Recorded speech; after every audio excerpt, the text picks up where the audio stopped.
How hard is it to get robots to do human chores? AI has been advancing like crazy these past couple of years, but a lot of people are saying that the direction of AI development is off track. Everyone wants robots to help us with practical things like vacuuming, washing dishes, and other chores. Instead, AI is out here writing essays, creating art, and composing music. Now, this brings us to a fascinating concept, Moravec's paradox. Scientists have known about this challenge for a long time. Roboticist Moravec pointed out this mind-bending paradox back in the 1980s.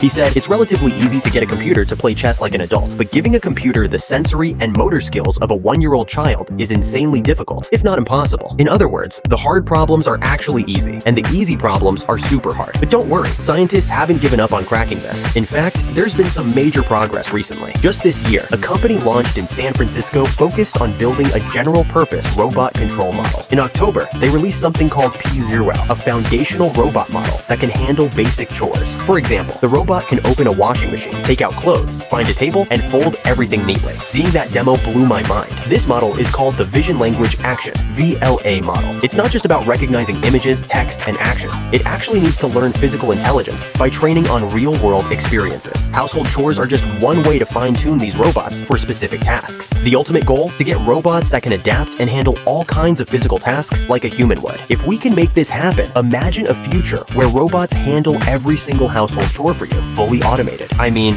will we live to experience that?